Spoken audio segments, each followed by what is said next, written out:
All right, back on the old 400 small block here.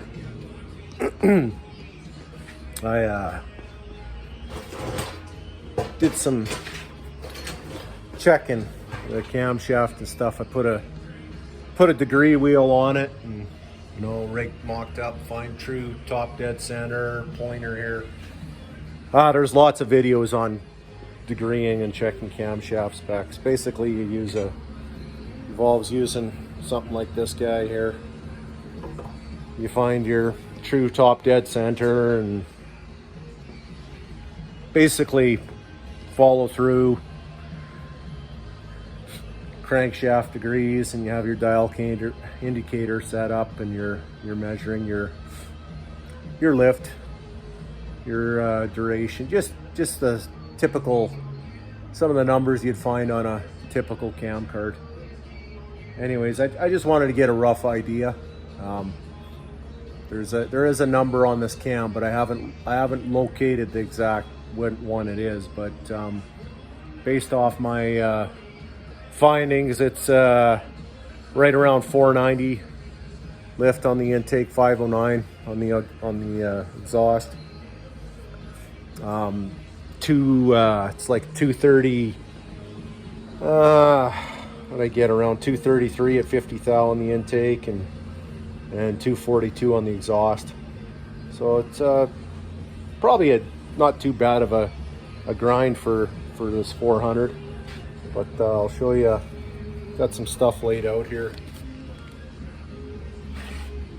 Just kind of kept them in order, but number 7 here was kind of.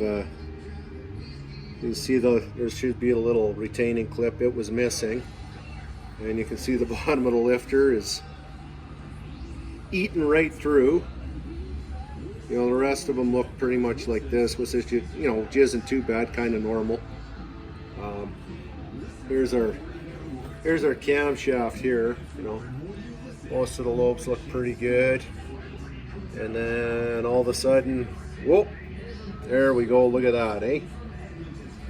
So we got a messed up cam lobe there. So chain itself, pretty good. Actually, engine inside is fairly clean. I haven't pulled any piston rod assemblies out yet, but tail looks to be like a hyper-eutectic style piston. Appears to be a stock, typical 400 stock rod, stock crank. Nothing real exotic in here, which is fine for what I'm going to be doing. I did clean off couple of the pistons. I didn't find any markings, but a quick measure. I know it's overboard. I didn't measure it right exact to figure out exactly how much. It's probably 20 or 30 over anyways, but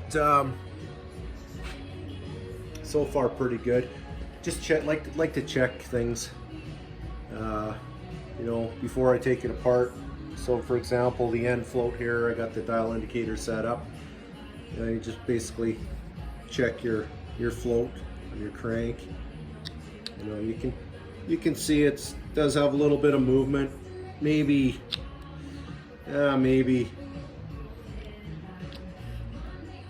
about 4 thou, maybe 5 at most, which is,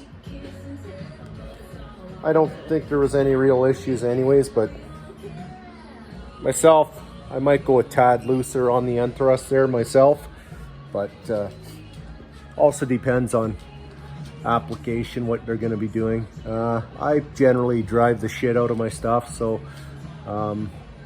too tight can be catastrophic. Too loose, well, I mean, there's a point of too loose, but better to be on the loose side than the tight side, at least when we're talking about building engines.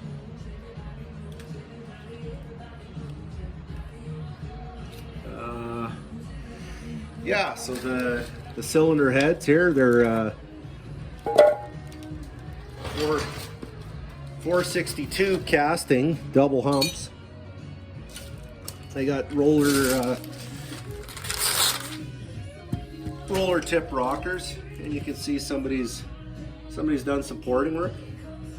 Actually did not too bad. You know, if I was going to critique it, I'd say it's a little bit on the smooth side for the finish, but that, you know, not too bad. That's minor. Yeah, so there's 64 cc chamber head, and yeah, just 194, 150 valves. Not even maybe more desirable 202s for sure.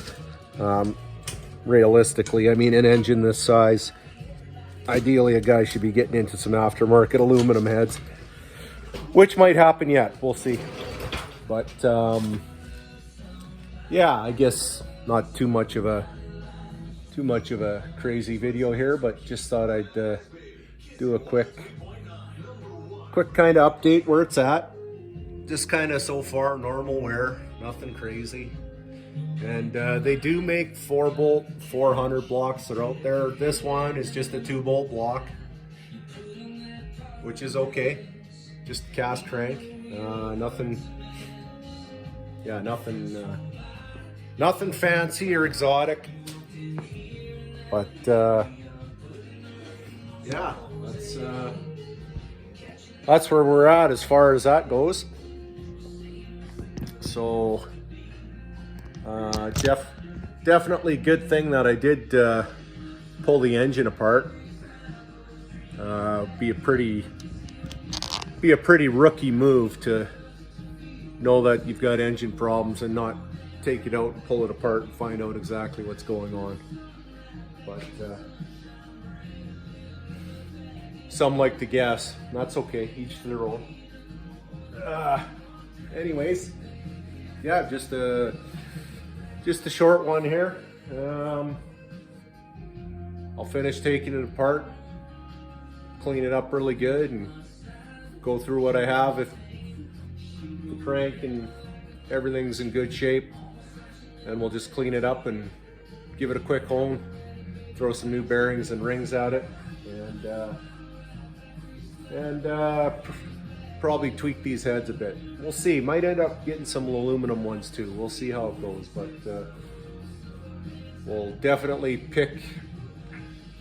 spec out a new camshaft, something that's more appropriate for this engine. Anyways, that's yeah, that's it. Nothing too crazy, just a scrub lobe, messed up lifter. Other than that, kind of normal. Could have been a whole lot worse. So anyways, thanks for watching. Enjoy your weekend.